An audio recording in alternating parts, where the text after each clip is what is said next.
Good morning all of you. B Com part third, अपना subject है business administration, व्यवसाय प्रशासन। उसका पेपर फर्स्ट है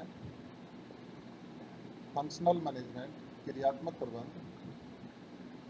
क्रियात्मक प्रबंध में अपन ने इससे पहले अध्ययन किया था क्रियात्मक प्रबंध का क्षेत्र। मूल रूप से अपन ने उसी का अध्ययन विस्तृत रूप से किया था। क्रियात्मक प्रबंध के क्षेत्र को दो भागों में अपन ने डिवाइड किया था। व्यावसायिक प्रबंध के क्रियात्मक क्षेत्र, गैर व्यावसायिक प्रबंध के क्रियात्मक क्षेत्र। अपन ने जो व्यावसायिक प्रबंध के क्रियात्मक क्षेत्र में जो अध्ययन किए थे प्रबंध के क्रियात्मक क्षेत्रों का, वो एक तरह से अपनी बुक का सारांश है, समरी है। उसको अपन समरी के रूप में अध्ययन किया। अब डिटेल से अपन क्रियात्मक प्रबंध के क्षेत्र में जो भी टॉपिक दिए हैं उनके डिटेल चैप्टर वाइज अपन अध्ययन करेंगे। और परीक्षा की दृष्टि से भी यह महत्वपूर्ण क्वेश्चन बनता है 20 नंबर का आपका क्रियात्मक प्रबंध के क्षेत्र। आज अपन अध्ययन करेंगे मानव संसाधन प्रबंध एवं सेवी वर्गीय प्रबंध, human resource management and personnel management. Human resource management अध्ययन करने से पहले अपन भूमिका के रूप में मानव जो प्राणी है उसके बारे में अपन कुछ चर्चा करते हैं। मानव ईश्वर की सर्वश्रेष्ठ एवं अनुपम रचना मानी जाती है। यह अद्भुत प्राणी अनेक गुणों एवं विशेषताओं की खान माना जाता है। देखिए, ये अपन सभी जानते हैं कि मनुष्य है, उसमें अनेक गुण है, अनेक विशेषताएं होती हैं। लेकिन अपन यह भी जानते हैं कि प्रत्येक मनुष्य की भौतिक संरचना अलग अलग होती है। वह बुद्धि में, कार्यों में अलग अलग रूप से अपनी क्षमताएं रखता है। तो मानव संसाधन प्रबंध के अंतर्गत इसके नाम से स्पष्ट है कि मनुष्य मानव संसाधन जो उत्पादन का महत्वपूर्ण साधन माना जाता है, उसका प्रबंध कार्य किया जाता है। यानी इस प्रबंध के अंतर्गत अगर देखा जाए मानव संसाधन प्रबंध के अंतर्गत कि मनुष्य उत्पादन के जो 4 साधन हैं, जैसा कि अपन ने पहले भी शायद चर्चा किया था कि उत्पादन के साधन 4M के नाम से जाना जाता है। हिंदी में जिनके अक्षर मैं से शुरू होते हैं उनको 4M के नाम से जाना जाता है। जैसे मानव अर्थात श्रम, मशीन अर्थात यंत्र, माल अर्थात सामग्री, और चौथा है मुद्रा अर्थात पूंजी। ये आप देख रहे हैं 4 साधन 4M के नाम से जाने जाते हैं। कुछ बुक्स में 5 साधन भी माने जाते हैं। भूमि एवं भवन को भी इसके अंतर्गत शामिल किया जाता है। लेकिन अपन देख रहे हैं कि जो ये 4 साधन हैं उनमें मानव सबसे पहला और महत्वपूर्ण साधन माना जाता है। ये साधन सजीव है, बाकी सभी साधन क्या माने जाते हैं? निर्जीव हैं। तो मानव संसाधन प्रबंध की अंतर्गत यह मूल रूप से देखा जाता है कि संस्था में काम करने वाले कर्मचारी या श्रमिक, उनको अभिप्रेरित रखो, उनकी आवश्यकताओं को ध्यान में रखो, उसको संतुष्ट रखो। अगर आपका मानव संसाधन संस्था में अच्छा है तो अन्य जितने भी संसाधन हैं उनको वह अपने आप एक्टिव कर लेता है। चाहे वो संसाधन कम भी हो तो भी वह उनको एक्टिव कर लेता है। इसलिए आजकल प्रत्येक संस्था में मानव संसाधन प्रबंध महत्वपूर्ण माना जाने लगा है।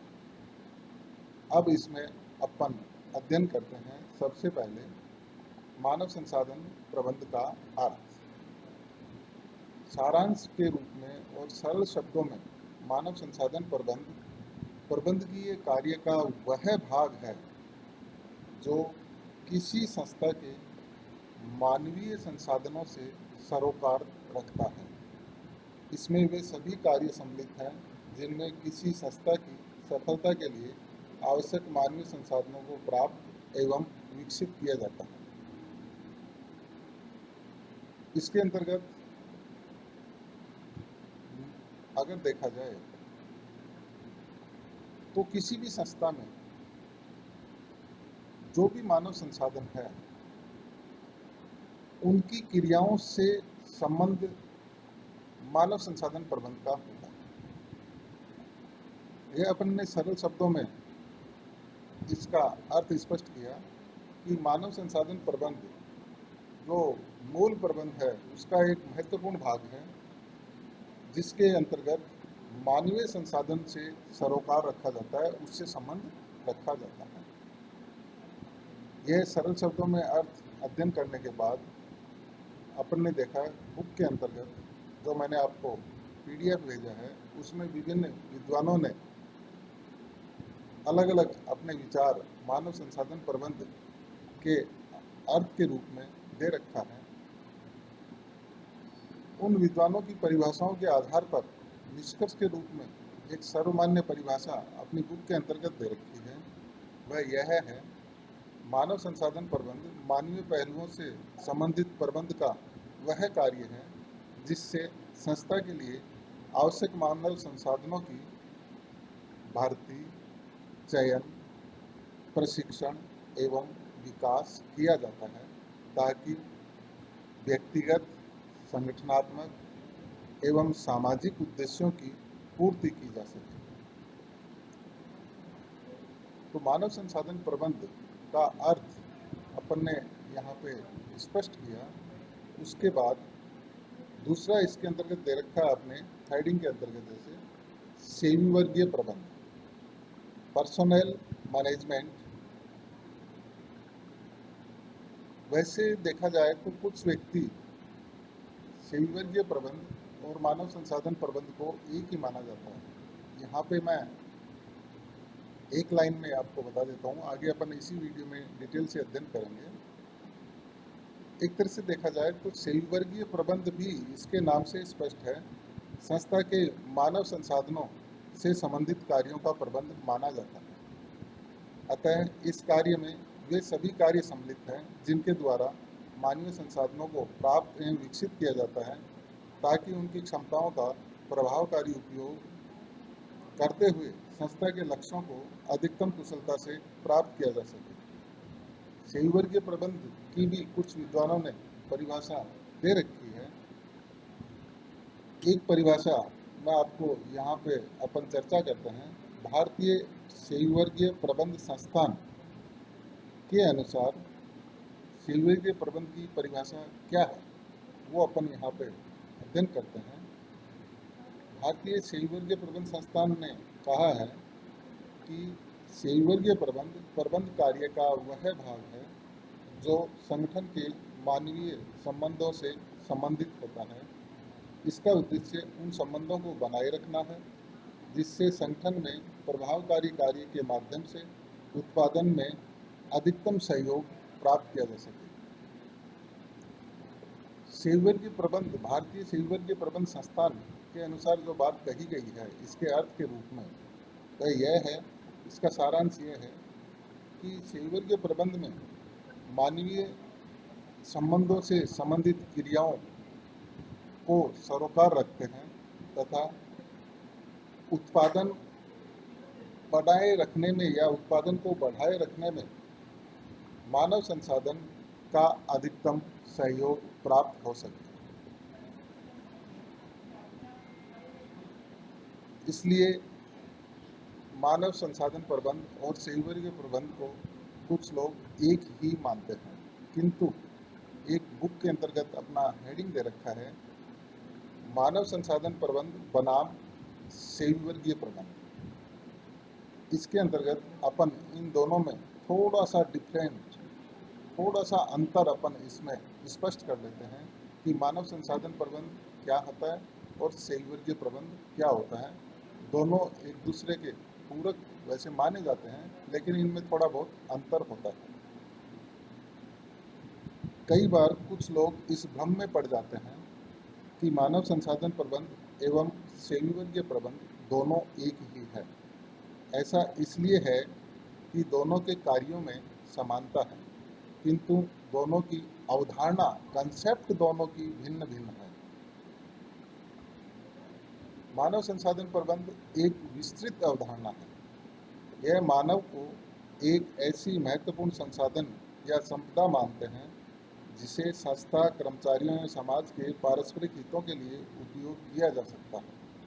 मानव संसाधन प्रबंध उन नीतियों को अपनाने पर बल देता है जिसमें पारस्परिकता को बढ़ावा मिले, अर्थात अपन दूसरे शब्दों में ये कह सकते हैं कि यह पारस्परिक लक्ष्य, पारस्परिक हित, पारस्परिक पुरस्कार, पारस्परिक दायित्व, पारस्परिक आदर इत्यादि को महत्व देता है। मानव संसाधन प्रबंध की यह मान्यता है कि पारस्परिकता से ही प्रतिबद्धता उत्पन्न होती है और इसी से अधिकतम उत्पादन, उत्पादकता एवं लाभ तथा मानव संसाधन के अधिकतम विकास के लक्ष्य की पूर्ति होती है। यानी कहने का मतलब, मानव संसाधन प्रबंध केवल यह नहीं मानता कि मनुष्य से केवल काम कराना है, कार्य कराना है, बल्कि यह भी मानता है कि उसकी कुछ आवश्यकताएं होती है, कुछ इच्छाएं होती है, इसलिए उसके विकास से संबंधित क्रियाएं भी मानव संसाधन प्रबंधन के अंतर्गत की जाती हैं। इसके अतिरिक्त मानव संसाधन प्रबंधन संपूर्ण प्रबंध का एक अभिन्न अंग माना जाता है। मानव संसाधन प्रबंधन केवल किसी एक विकास का कार्य नहीं है, बल्कि यह प्रत्येक प्रबंधक का कार्य माना जाता है। मानव संसाधन प्रबंधन की अवधारणा इस बात पर आधारित है कि प्रत्येक प्रबंधक को अपने विभाग के अधीनस्थ कर्मचारियों की नियुक्ति, प्रशिक्षण, विकास, मूल्यांकन इत्यादि कार्यों में महत्वपूर्ण भूमिका होनी चाहिए। उसे सेवावर्गीय विभाग से परामर्श एवं सेवा प्राप्त कर इन सभी कार्यों को अपने ही विभाग में संपन्न करना चाहिए। तो ये तो एक पक्ष हुआ अपना मानव संसाधन प्रबंध के संबंध में। मानव संसाधन प्रबंध की जो अवधारणा है उसके संबंध में अपन ने कुछ बातें महत्वपूर्ण रखी और सारांश उन बातों का यही है कि मानव संसाधन प्रबंध में केवल मनुष्य से कार्य ही नहीं करवाना है, बल्कि उसके विकास पर भी ध्यान देना है। दूसरा पक्ष है सेवावर्गीय प्रबंध। सेवावर्गीय प्रबंध का क्षेत्र मानव संसाधन प्रबंध की तुलना में सीमित माना जाता है। इसकी अवधारणा मानव को अपेक्षाकृत कम महत्व देती है। अर्थात अपन ये कह सकते हैं कि पुराने समय में मानव संसाधन प्रबंध का नाम था सेवावर्गीय प्रबंध। उस समय मनुष्य को केवल उत्पादन का साधन ही माना जाता था। व्यवहार में तो सेवावर्गीय प्रबंध कर्मचारियों को मात्र उपकरण ही समझता है, यानी उत्पादन का एक टूल समझता है, और यह मानकर चलता है कि इसे संस्था के हित के लिए किसी भी प्रकार से उपयोग किया जा सकता है तथा जब चाहे इसे हटाया जा सकता है, जब चाहे इसे बदला जा सकता है। इसके अतिरिक्त सेवावर्गीय प्रबंध विभाग को संपूर्ण प्रबंध में कभी इतना महत्व नहीं दिया गया जितना आज मानव संसाधन प्रबंध को दिया जाता है। पुराने समय में जब सेवावर्गीय प्रबंध इसका नाम रखा गया था तो उस समय मानव संसाधन को ज़्यादा महत्व संस्थाओं में नहीं दिया जाता था।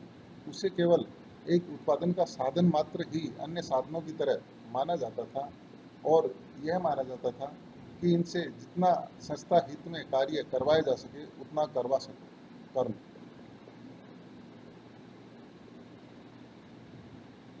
अतः इसके अंतर्गत यह माना जाता है कि वस्तुतः मानव संसाधन प्रबंध एक व्यापक अवधारणा है जो संस्था के संपूर्ण प्रबंध का अंग माना जाता है। यह कर्मचारी को केवल एक उपकरण नहीं बल्कि समग्र मानव के रूप में देखता है तथा उसे कई पारस्परिक हितों की पूर्ति का साधन एवं केंद्र बिंदु मानता है। किंतु व्यवहार में अभी भी इन दोनों में कोई अंतर नहीं देखा जाता है। अब निष्कर्ष के रूप में अपन ये कह सकते हैं कि मानव संसाधन प्रबंध और सेवावर्गीय प्रबंध दोनों वर्तमान में दोनों को एक ही माना जाता है तथा दोनों में कोई विशेष अंतर नहीं माना जाता। अपन ने यहाँ पे अध्ययन किया था कि ये दोनों अवधारणाएं हैं, ये दोनों में थोड़ा बहुत अंतर माना जाता है। अर्थात अपन ये कह सकते हैं कि आज के युग में सहवर्गीय प्रबंध को मानव संसाधन प्रबंध का एक अंग ही माना जाता है। सहवर्गीय प्रबंध का क्षेत्र तुलनात्मक रूप से मानव संसाधन प्रबंध के क्षेत्र से सीमित होता है, इसलिए उसे एक अंग माना जाता है मानव संसाधन प्रबंध। अब अगले वीडियो में अपन अध्ययन करेंगे सहवर्गीय प्रबंध या मानव संसाधन प्रबंध के लक्षण या प्रकृति। धन्यवाद।